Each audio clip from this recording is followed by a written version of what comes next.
nous sommes effrayés, si comme ce que nous allons faire en ce jour est mis en doute, il n'y a pas à se bouleverser, à être effrayé, mais de comprendre la réalité du message du Christ. Il s'agit bien de la fin des temps, la fin du monde et les signes qui vont accompagner cette fin. Et le Seigneur est bien précis.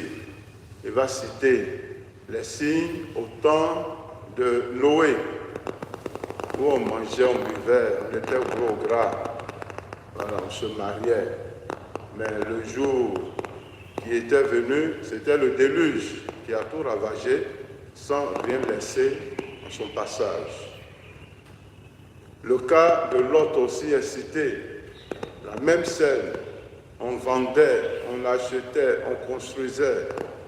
Mais le jour que Lot est sorti de Sodome, une pluie de feu s'est abattue sur la ville et toute la ville s'en est allée. Il vient jusqu'à notre niveau pour nous donner encore un autre exemple. 2 personnes seront au lit, une attrapée, l'autre laissée. 2 femmes en train de moudre le blé, une attrapée, l'autre laissée. Il s'agit de quoi? Il s'agit de la mort.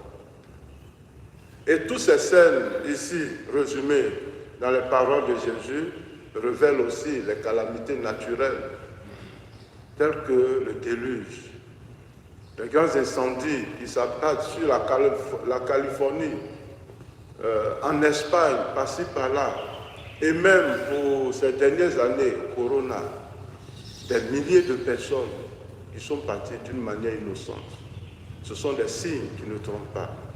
Des grandes maladies, des fléaux, montrent aussi la fin des temps. Mais cette fin qui est décrite ici, toujours, nous ne savons pas encore quand est-ce que ça va commencer. Ça vient, on voit, mais ça ne nous dit rien. Voilà. Tout dernièrement, le mois passé, j'ai reçu une lettre d'un jeune Ivoirien en France, vivant en France, pour me dire que mon père, c'est dans mon innocence que j'ai été baptisé. C'était la volonté de mes pères, mes parents plutôt. Alors, il faut rayer mon nom du registre de baptême. Voilà. Donc, moi aussi, tu lui as répondu le jour qu'on te baptisait, je n'étais pas là. Voilà. Donc, dis à tes parents, eux-mêmes n'ont qu'à venir effacer. Ça, ce sont des signes aussi qui ne trompent pas. Vous voyez, Jésus a bien dit, on mangeait, on buvait, on vendait, on achetait, on construisait. Ça, ce sont les forces que l'homme a pour pouvoir concurrencer Dieu. Je construis, moi aussi, voilà, pour montrer ma bravoure, ma force. Mais on oublie que c'est Dieu qui nous donne les moyens. C'est Dieu qui a fabriqué l'argent pour que nous puissions nous humaniser. Alors, si nous concurrençons Dieu, si nous chassons Dieu de notre vie pour devenir les grands bâtisseurs, nous serons à l'image de tous ces grands ingénieurs de la tour de Babel, où la tour s'est écroulée sur tous, ils sont morts. Et donc ici, il n'y a pas à concurrencer Dieu. Ce n'est pas celui qui se marie qui va partir comme le feu de paille, non. Mais le Seigneur nous avertit de sorte que nous soyons prévoyants et que nos lampes soient toujours allumées.